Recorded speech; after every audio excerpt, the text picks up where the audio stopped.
Thank you guys again for tuning in to the co-workers. My name is Eduardo. This is Elton and Jason on the far end, and we'll be reacting to the making of Jshlatt's Christmas album. Are you guys familiar with Jshlatt? No. No, you guys have never.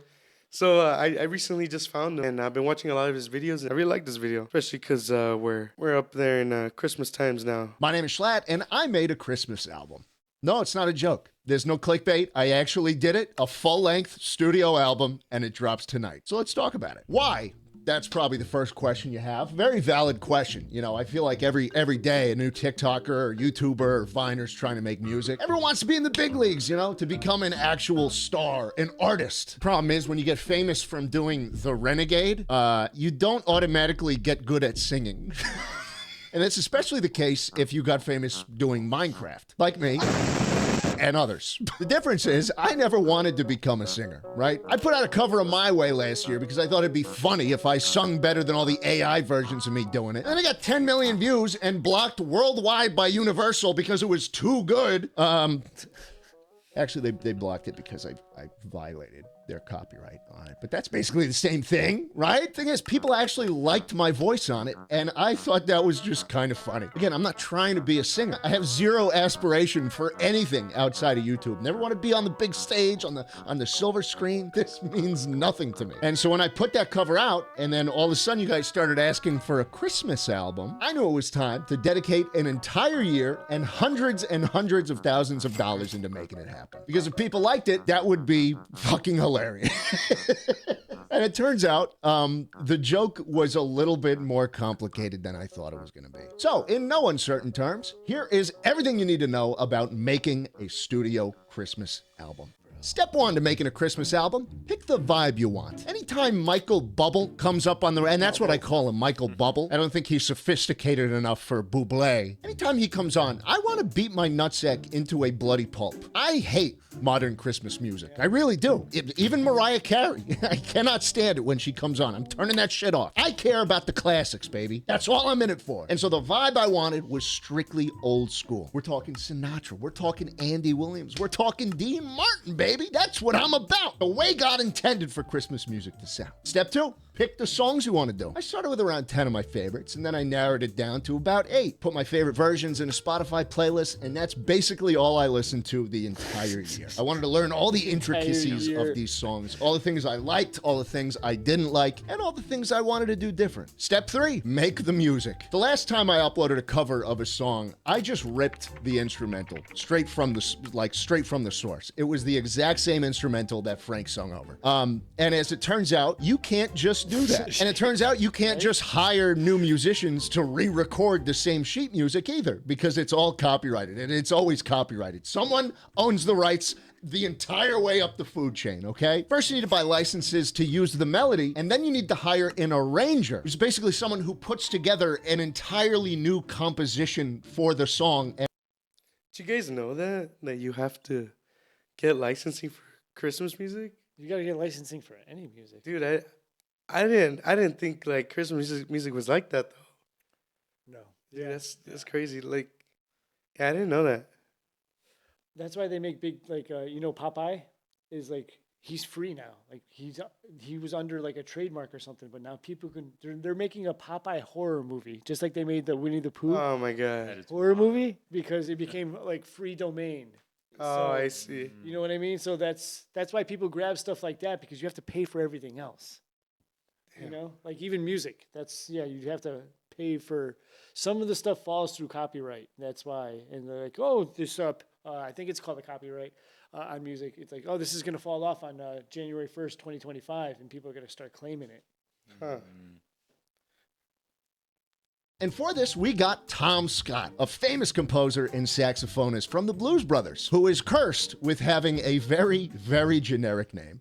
No, you idiots. Tom Scott, the YouTuber, did not quit YouTube to fucking compose my Christmas album. Are you stupid? So we got him to compose entirely new sheet music for all 8 songs. There is a lot of it. Step 4, play the music. I cannot play a single instrument, unless we're talking about the skin flute. So we had to hire a bunch of musicians to come and sight read the music for a few hours. This was the first time any of them had ever seen it. They sat down and they played it perfectly the first go. It was insane to see. And finally, step 5 is to sing. Yeah, this was the most difficult part for me. Mostly because I can't sing. I don't know how. And so to prepare for this monumental occasion, I started hiring people. I said, how much money can I throw at it until I can sound okay, right? I started taking lessons with a like a vocal coach. These guys worked with the top of the top. I'm talking like Billie Eilish, all the people you know, right? Same person coaching me, baby. They had me blowing bubbles in a fucking cup to the melody of White Christmas. I had no idea what the fuck I was doing. But I'll give it to them. By the time we were done, it sounded pretty good. And so it was time to actually do the thing. I recorded the entire album at the Sound Factory in Hollywood, California. Yes, Los Angeles. My least favorite place in the world. I was there for an entire mine week. too. I'd walk out my hotel, walk one hate block driving there. down to the Sound Factory, and somehow on this one block walk, I would always run into a crazy fucking homeless person who tried to stab me. All the time. Fucking yelling shit to me. You think I really needed that? No. I did it for you. You know, it's funny. I don't know how LA somehow managed to gather the most talented people in the world in the actual shitty city. It'd be so easy if think I Philly's lived here, worse. but it's not. And so we have to work the fucking graveyard shift for a week in a row. And the Sound Factory is famous. They've seen the likes of Dolly Parton, the Jackson 5, Marvin Gaye, Doja Cat, SZA, Dua Lipa, whoever the fuck, and more. I was in the exact same room as them recording these songs. The microphone I sung into was the exact same model Frank Sinatra did with his time at Capitol Records, the Telefunken U47. This microphone is tens of thousands of dollars new. I don't even want to know what this one costs. It's from the 50s. And I stood up there in front of the mic for a week straight, and what can I say? I tried my best. I had a sound engineer on the other end of the booth. His name was Davide. He was some Italian dude who rolled his own cigarettes and was brutally honest with me, which is, I think, what you need, you know? This is what the average day looked like. Of the year.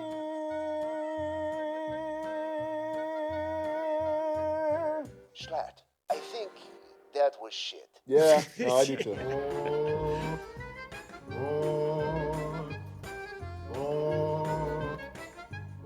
This has been hell on earth. It really has been, but a very cool experience, you know? I'm glad I did it. Would I do it again? No. And step 6 to making a Christmas album, or any album, is you gotta drink. I know what you're thinking. Sjhlatt, you're getting drunk in the booth? Really? Okay, first of all, they all do it. And second of all, we're not talking about alcohol, baby. We're talking about that throat coat. No, actually, throat coat is what it's called. It's actually called that. It's an herbal tea. You mix it in a nice hot little mug with some honey.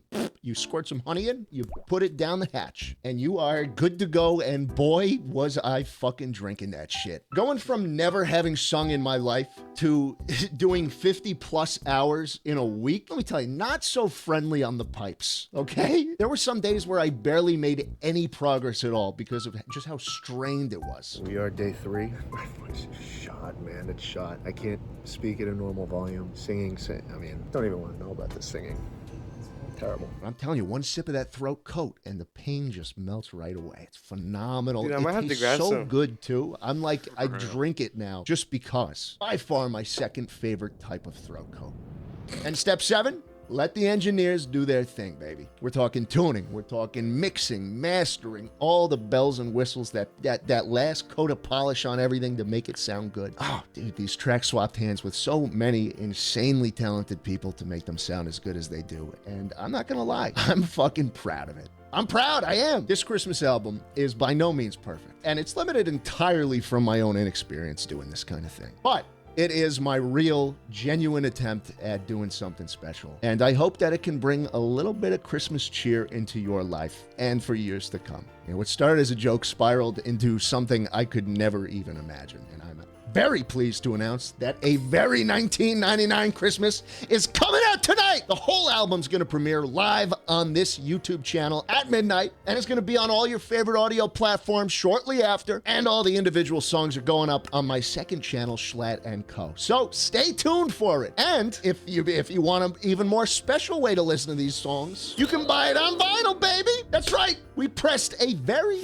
very tiny amount of vinyls for you all, for all you audiophiles. What a terrible thing to call yourself. But for anyone who wants a vinyl, you can get one now at the link in the description. They just went on sale, like and there are $50, not $60. many. Please, do not miss this opportunity, okay? This is the only time we're doing it. Buy it for yourself. Buy it for a friend, buy it for a loved one, or buy them for everyone you know. Because holy shit, this was fucking expensive, guys. Thanks, and Merry Christmas.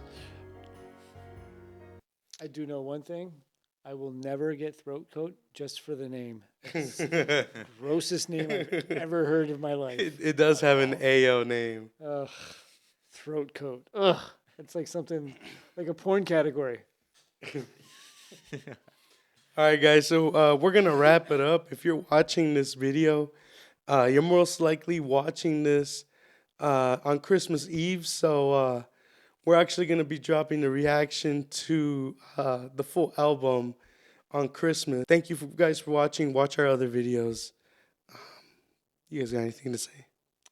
Like and subscribe.